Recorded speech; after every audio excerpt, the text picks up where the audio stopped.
Surpresa, a derrota do Cruzeiro para o Goiás. A exportação. Ele é zootecnista e há 2 anos resolveu investir numa nova atividade. Comprou um sítio e plantou 10 mil pés de acerola que já estão produzindo. É hoje o maior produtor da região central do estado. Para cuidar do pomar, tem 2 empregados. A safra de acerola está começando agora e vai até o mês de maio. A produção no estado de São Paulo é de 1.250 toneladas ao ano. Só este sítio, no município de São Carlos, deve produzir 100 toneladas. A produtividade surpreende. A colheita da fruta, que tem 10 vezes mais vitamina C que a laranja, é feita todos os dias. Média de 4 mil quilos por semana. Tudo que sai do sítio é vendido numa indústria de suco e matão.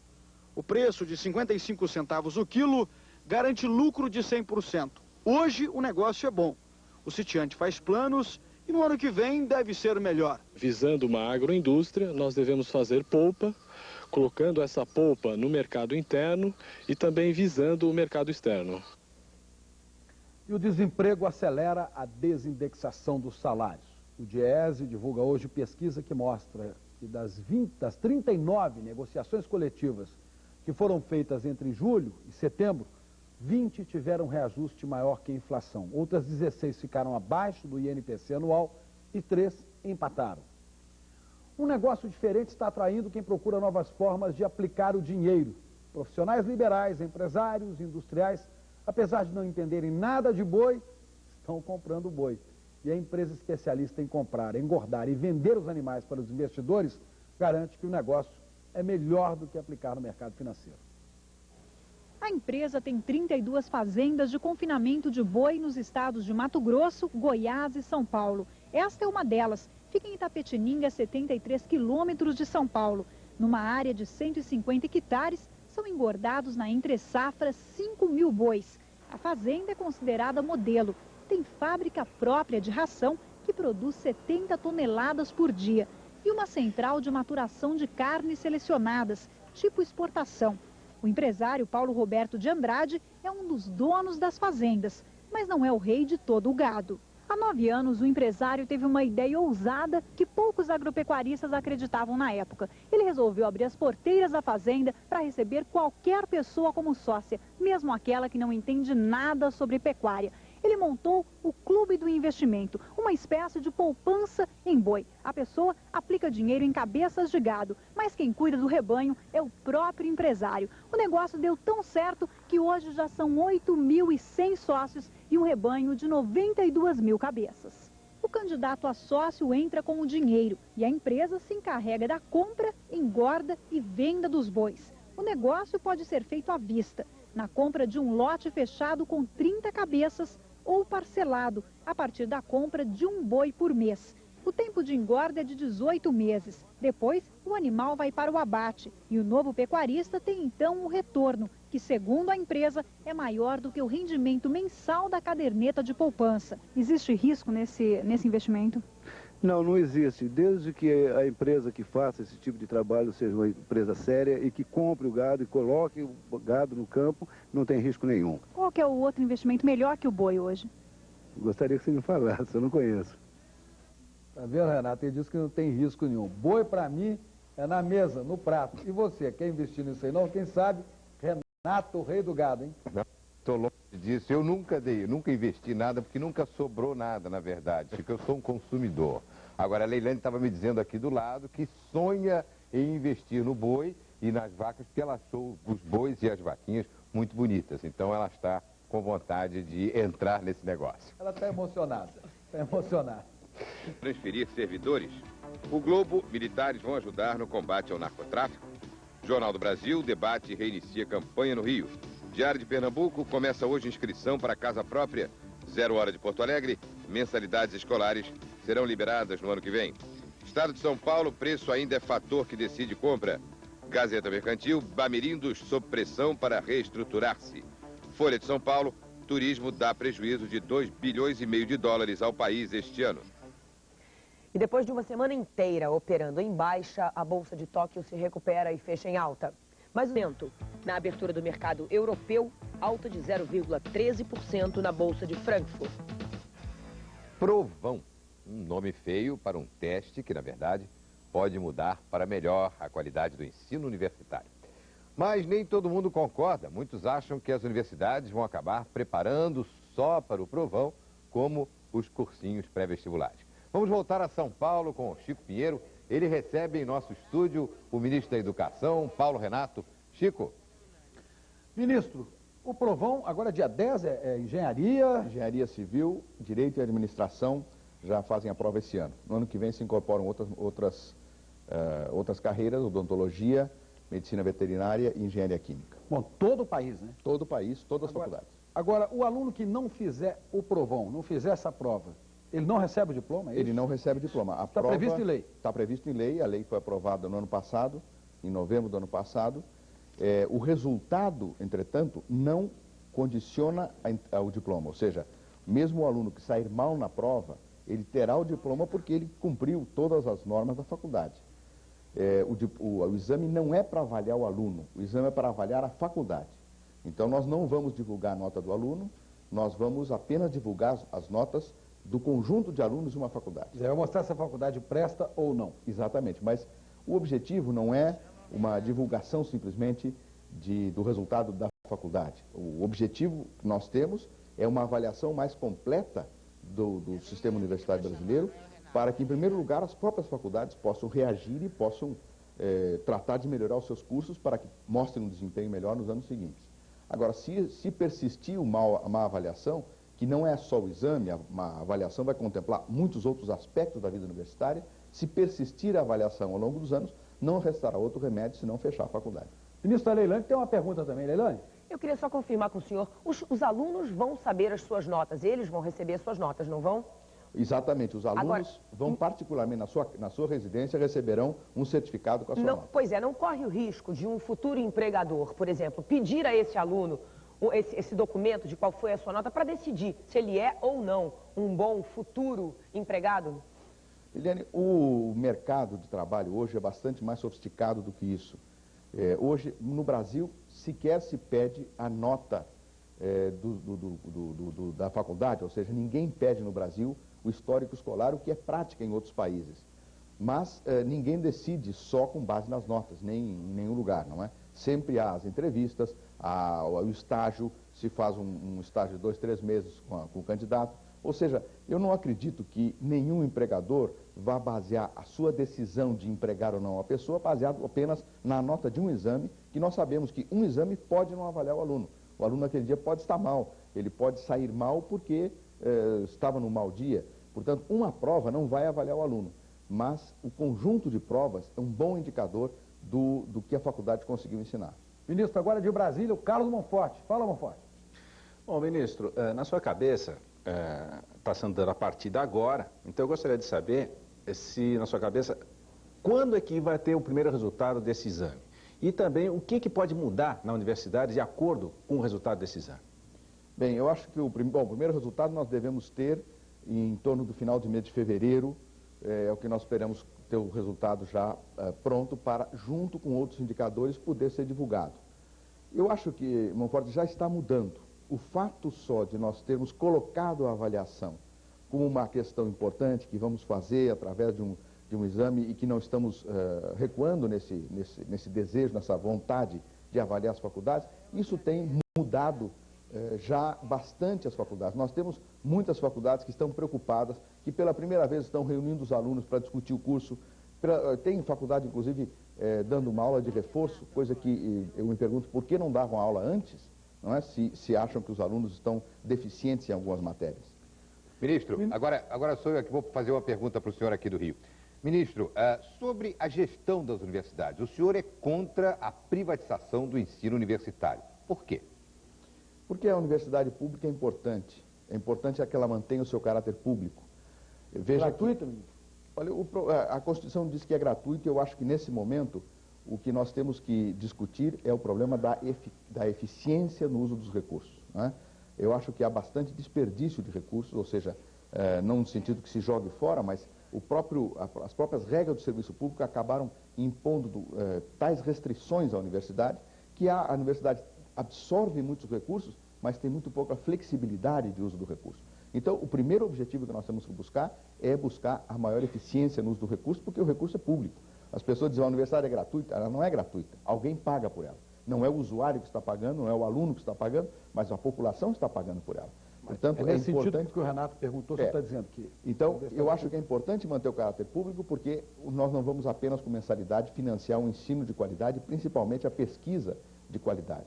E nós temos na universidade pública uma grande contribuição ao nosso desenvolvimento, tivemos toda a tecnologia do petróleo foi desenvolvida dentro da universidade, a tecnologia brasileira de telecomunicações foi dentro da universidade, e assim há muitos outros exemplos que nós podemos citar.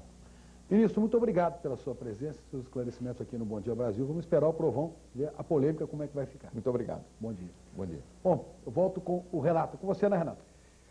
Sou eu. Pecuaristas de Mato Grosso do Sul tiram o gado do pasto e começam a plantar soja, de olho na isenção do ICMS para as exportações. E Ricardo Boechat conta que os políticos nordestinos vão perder uma estatal muito cobiçada. Agora são 7h49. Bom dia, Brasil. Oferecimento Banco Boa Vista. 70 endereços em todo o país e mais um na internet.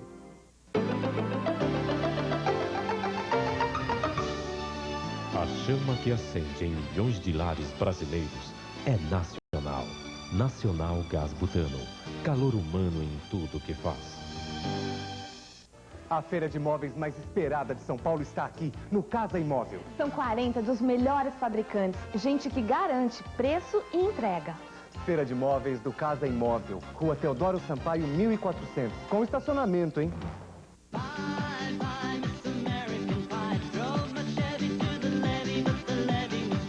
Power Dance, um lançamento som livre. Michael Keaton, um tira muito especial. Podemos morrer a qualquer hora igual a mamãe e papai. Um policial passando por cima da lei para proteger 3 crianças. Um tira muito especial, nesta segunda, na sessão da tarde.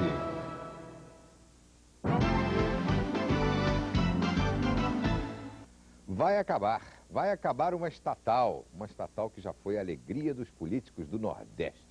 Qual é, Boechat? Essa coisa que você deixa no ar assim é perigosa, porque toda estatal faz a alegria dos políticos do Nordeste e de outras regiões.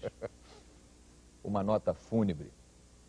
O ministro do Planejamento cumpre o doloroso dever de comunicar que mandou para os quintos dos infernos a Companhia Nordestina de Saneamento e Poços. É isso aí. A Conesp vai ser liquidada pelo governo. Para evitar pressões políticas sobre o Planalto, o ministro Antônio Candir deu uma de gênio. Na condição de ministro, ele mandou o Conselho Nacional de Privatização analisar a venda da Companhia Nordestina de Saneamento. Mas como membro do mesmo conselho, Candir recomendou na maior moita que a empresa simplesmente fosse extinta. A Conesp vai deixar saudades entre os políticos nordestinos. Essa estatal era uma espécie de casa da mãe Joana do fisiologismo naquela região. O episódio mais famoso envolvendo seus serviços teve como protagonista o hoje líder do PFL, Inocêncio de Oliveira. Em 1993, Inocêncio usou a Conesp para perfurar de graça poços artesianos em suas fazendas de Pernambuco. O escândalo chegou a ser investigado pela Câmara, mas Inocêncio, é claro, acabou inocentado. Resta o consolo de saber que pelo menos a Conesp vai encontrar o destino que sempre mereceu. Realmente, os astros não param de sorrir para Fernando Henrique Cardoso. Ele acaba de receber de presente do governador Eduardo Azeredo uma pesquisa do Ibope com um resultado que é puro mel. A pesquisa revelou que em Minas Gerais o presidente é mais popular do que o próprio Plano Real. Enquanto Fernando Henrique obteve 75% do apoio dos mineiros, o programa econômico que estabilizou a inflação não passou dos 72%. Quem diria, hein? A reeleição pode passar a depender mais dos encantos do presidente do que seu milagroso plano de estabilização da inflação. É isso aí, hein, Renato? Sir Fernando Henrique, como você disse outro dia, né? Agora, tem políticos que no poder ficam sorridentes, cada vez mais sorridentes, e outros que ficam muito angustiados. Sofrem horrores. O Itamar sofria muito e quer voltar, é masoquista. O Itamar, o ex-presidente Itamar, ficou até com cabelos mais brancos. Chorava, então. A isenção do Imposto sobre Circulação de Mercadorias e Serviços, o ICMS, para as exportações, está mudando a paisagem em Mato Grosso do Sul. Onde existiam grandes pastos, hoje os produtores plantam soja, de olho no mercado externo e no bom preço dos produtos agrícolas. Esta é uma imagem que a cada dia vem ganhando mais espaço no cenário econômico de Mato Grosso do Sul. O confinamento de gado. O sistema já engorda no estado 150 mil cabeças por ano, quase 10% da produção nacional. Além de reduzir o tempo para o abate dos animais, o confinamento está rendendo outra vantagem. O produtor ganha mais espaço na fazenda para plantar a lavoura. A Fazenda Lagoa, no município de Sidrolândia, é uma das que conseguiram criar espaço para a lavoura sem precisar diminuir o rebanho do gado. Há 15 anos que esta área sempre foi território de boi, mas hoje quem anda por aqui são tratores e máquinas agrícolas. Nos 370 hectares, onde se engordava 200 cabeças de gado, o fazendeiro Osório Stralioto vai colher na safra de verão 15 mil sacas de soja.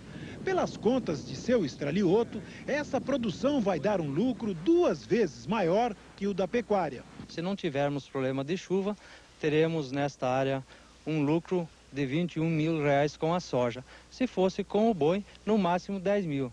Temos ainda o incentivo que no caso da exportação da soja, a isenção do ICMS. São exemplos como o de seu Osório Stralioto, que fazem o Estado apostar num crescimento geral da lavoura em 10% este ano. Só o plantio da soja deve chegar a 1 milhão de hectares, 150 mil a mais que o do ano passado. Depois de um fim de semana chuvoso em quase todo o país, o tempo começa a melhorar. Veja a previsão com a meteorologista Ana Helminski. A chuva das últimas semanas tem favorecido o plantio das culturas de verão aqui no estado de São Paulo. Com o solo bem encharcado, os agricultores começam a plantar e esperam uma ótima colheita. A frente fria que trouxe chuva para o Rio de Janeiro e São Paulo durante o fim de semana está no Espírito Santo e já muda o tempo por lá. No sul, muitas nuvens e névoa úmida agora cedo na faixa leste. Aos poucos o sol aparece. Tempo nublado com chuva na maior parte da região sudeste. No interior paulista, o sol vai aparecer. Céu fechado em quase toda a região centro-oeste. Chove em Goiânia. Sol e calor no litoral nordestino. No interior da região, muitas nuvens e chove à tarde. Pancadas de chuva depois do meio-dia em toda a região norte. Tempo mais fechado na área escura. A temperatura em São Paulo agora é de 16 graus e a máxima chega a 23. Um edifício de 11 andares desaba no Cairo, capital do Egito. 6 pessoas morreram, mas o número de vítimas pode ser muito maior.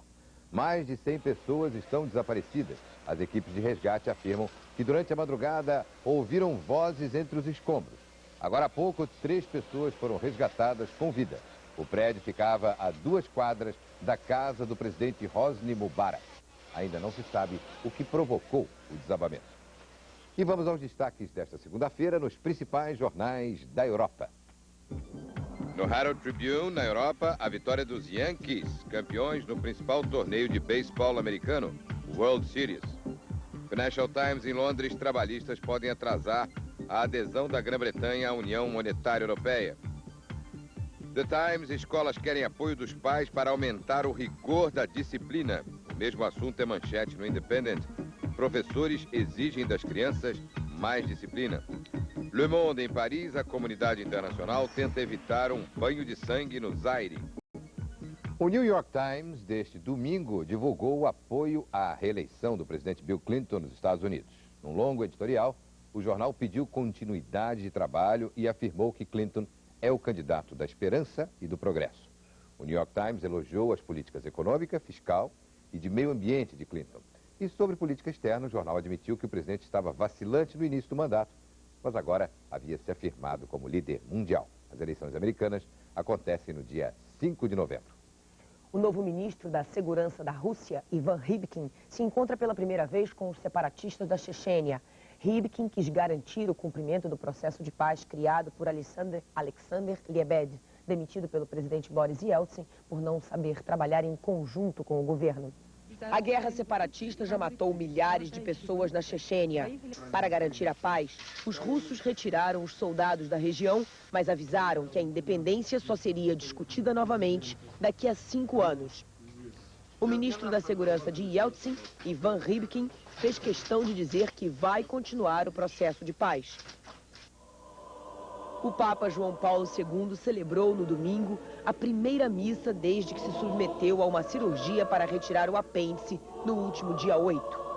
O Papa permaneceu mais de 1 hora na Basílica de São Pedro e demonstrou cansaço na leitura da homilia. Violência no Paquistão. Manifestantes de um partido religioso exigem a renúncia da primeira-ministra Benazir Bhutto, acusada de corrupção. Os manifestantes foram impedidos de entrar na capital por policiais que usavam gás lacrimogêneo. Em Madrid, os fazendeiros levaram mais de 2.000 ovelhas para as ruas e aproveitaram para pedir a volta de uma tradição na Espanha: a migração dos animais. A maioria das rotas usadas pelos fazendeiros hoje passa por dentro das cidades. Uma delas pelo centro de Madrid. Para os moradores, uma marcha pra lá de esquisita. E o ex-presidente Mikhail Gorbachev pediu a renúncia de Boris Yeltsin por causa dos problemas de saúde na Rússia. Na entrevista à rede de televisão BBC, Gorbachev sugeriu que o primeiro-ministro Viktor Chernomyrdin assumisse o cargo até a realização de eleições gerais no país. E o próprio Gorbachev não descartou a possibilidade de concorrer novamente à presidência. O Palmeiras volta a liderar.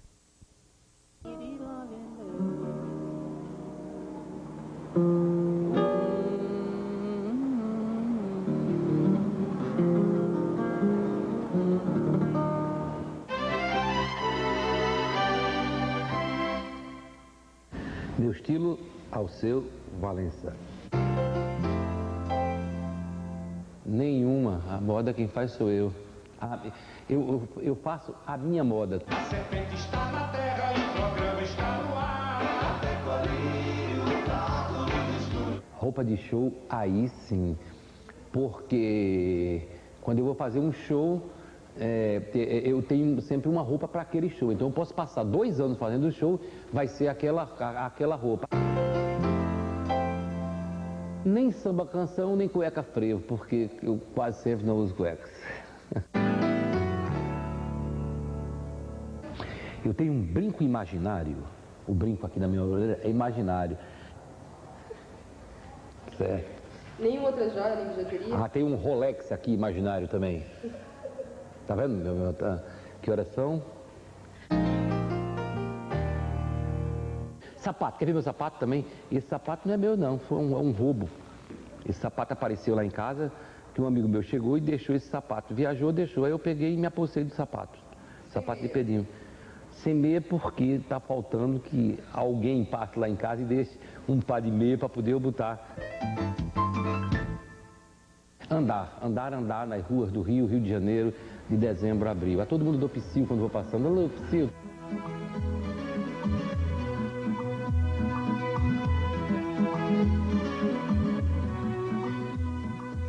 Nunca mais pedalei. Eu sonhava muito em ver televisão pedalando, olhar o Jornal Nacional, Cid Moreira, entendeu? Oi, Cid, você tá aí, eu tô aqui.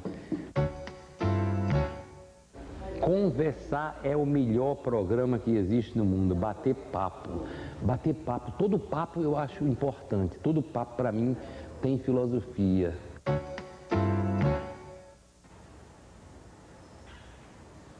Eu já sonhei, hoje eu prefiro estar acordado.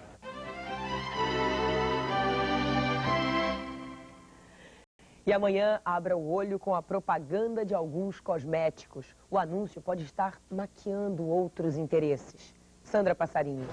Atenção para a propaganda enganosa que pega o consumidor desprevenido dentro de casa. Amanhã, no Bom Dia Brasil. Histórias que misturam terror, paixão, mistério e morte. Heloísa Seixas estreou na literatura com um livro de contos elogiadíssimo. Agora ela volta a contar uma história assombrosa. Daqui a pouco a Heloísa fala do novo romance, A Porta, e dessa paixão pelo mistério. Agora são 8 horas e 16 minutos. Bancred é o banco que cuida de suas cobranças, cheques sem fundos, duplicados. Para o papel. Seu primeiro livro foi um livro de contos que foi um enorme sucesso. E a escritora Revelação, de 95, agora lança um novo romance, A Porta. O tema, é claro, continua sendo o que ela sempre gostou: terror, mistério, amor e morte. Heloísa, da onde vem essa paixão por esses temas tão diferentes e tão assustadores? Olha, vem realmente, em princípio, da infância, né? Minha avó me contava muitas histórias de assombração e meu pai adorava também contar histórias do Edgar Allan Poe pra gente quando nós éramos pequenos, eu e o meu irmão. Mas eu acho que vem... E você nunca teve medo quando era pequenininha? Eu tinha medo, mas adorava. Então vem daí esse fascínio e ocorre que eu gosto de escrever as histórias que eu gosto de ler. Então, em primeiro lugar, as histórias me assombram. E depois que elas me assombram, vão tomando forma na minha cabeça e eu imediatamente escrevo para, de certa forma, exorcizá-las e me livrar desses fantasmas, né? Agora, você estreou na literatura aos 39, né? Quase 40 anos. Foi. Por que, assim, demorou esse tempo para você amadurecer essa ideia de passar para o papel as coisas que você já tinha na cabeça? Foi uma coisa inexplicável. Eu nunca pensei em ser escritora, embora eu tenha trabalhado a vida inteira com texto, porque eu era jornalista, sempre fui. Mas ser escritora era, assim, um sonho para mim inimaginável. Eu nunca tinha pensado nisso seriamente. E, de repente, as histórias foram se acumulando, foram ganhando forma, os personagens foram ganhando alma e juntando com toda a minha experiência de vida. Foi tanto amor, tanta paixão, tanto medo, tanta assombração, tanto fantasma, tanta mágoa, tanta curiosidade, tantas coisas que eu fui vendo, vivendo e sonhando, fantasiando, que de repente aquilo explodiu. Foi uma coisa completamente fora do meu controle. Eu escrevi porque eu tinha a sensação que se eu não escrevesse eu ia morrer. Os críticos dizem que você é uma escritora que já nasceu pronta, já nasceu com estilo, já surgiu com tudo prontinho. E para o romance, foi a mesma sensação? Quer dizer, você saiu escrevendo e ficou pronta a porta? Talvez por eu ter essa coisa de escrever para mim mesma na minha cabeça desde pequena, de repente eu acho que eu fui treinando sem querer, né? Agora, sem dúvida, do conto para o romance eu vejo uma diferença assim muito grande. O romance pede, por pedir mais largueza, pede mais elaboração, uma certa esquematização daquilo que você vai escrever. Você tem que ter assim uma visão da continuidade da história. Então tem que ter mais cuidado. Eu acho que é mais difícil fazer um romance do que um conto, mas ao mesmo tempo te permite trabalhar, eu senti, com mais entrega e mais amor e enorme prazer. Enorme prazer. E assombro. Ah, sim, eu morro de medo. Eu tenho muito medo quando eu estou escrevendo as histórias. Quer dizer que a gente pode ter certeza que aqui na porta, então, vamos ter mais 286 páginas de sustos e prazeres. Sem dúvida. E aí, por falar em prazeres, né, eu até queria falar um pouco sobre isso, que se fala aí ultimamente, que saíram matérias falando, tentando colocar a minha literatura como uma literatura erótica, porque tem cenas muito fortes de sexo. E eu achei engraçado isso, achei uma coisa interessante, porque no ano passado também muitas pessoas disseram que a minha literatura era uma literatura feminina, que eu também não reconhecia muito isso. E, de qualquer maneira, é evidente que tem muitas cenas de sexo, mas eu acho que essa coisa de resumir a uma literatura erótica, eu acho que... É muito pequeno, estreita um pouco, porque o meu livro não é um livro sobre sexo, é um livro sobre a paixão. Porque o sexo, o sexo hoje é coisa para criança, eu acho. Tem na novela das 6, tem na novela de todas as horas. A paixão é muito mais complexa, rende muito mais, mais né? perigosa. A paixão é realmente uma assombração. O Renato tem uma pergunta para fazer. Heloísa, eu queria saber se você usa computador para escrever e a segunda parte da pergunta, é mais fácil escrever hoje do que, por exemplo, teria sido no passado? Olha, eu uso computador sim e acho que por um lado é mais fácil, mas algumas pessoas dizem que essa coisa de ter o computador e poder consertar o tempo todo pode ser até perigosa, de você achar que nunca pode terminar, acabou, né?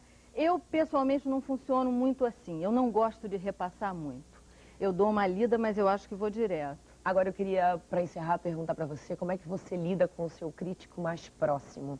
A Heloísa vive com o Rui Castro, que é um escritor muito famoso, de livros muito conhecidos, E eu queria saber como é que você lida com isso, de ter por perto. Isso alguma vez te assustou? Como é que foi o seu primeiro texto para apresentar para ele? Não, o primeiro foi terrível, né? Porque assim como eu escondia de mim mesma, eu escrevia escondido de mim durante a vida toda, eu quando comecei a escrever, eu escrevia escondido dele, porque eu achava que ele não ia gostar de jeito nenhum, porque ele faz coisas totalmente diferentes do que eu faço, ele faz não ficção, ele tem muito humor, e eu com aquela coisa de terror, né, mais assim, misteriosa, enfim, totalmente diferente, eu tinha muito medo, mas foi assim, um grande susto para ele, que ele nunca podia imaginar, ele diz isso, ele diz que ele foi um marido traído, porque ele nunca imaginava que tinha uma escritora por perto, né? Mas ele gostou muito e me deu a maior força. E é um incentivo. Ah, sem dúvida. Tá bom, Heloísa, muito obrigada pela sua participação aqui no Bom Dia e obrigada sucesso de novo no novo livro. Obrigada. Renato. O Bom Dia Brasil está terminando. Nesta edição, você viu que começa hoje a inscrição para o financiamento da casa própria. O presidente da Caixa Econômica, Sérgio Cutolo, disse que os correntistas da Caixa vão ter mais facilidade para vencer os entraves burocráticos. E deve ser instalada a comissão parlamentar que vai analisar a emenda da reeleição. Em entrevista ao Bom Dia Brasil, o ministro da Educação, Paulo Renato de Souza, defendeu o provão e disse que as universidades federais devem continuar sob a administração do Estado. Romário pode ficar pelo menos 10 dias sem jogar por causa de uma contusão.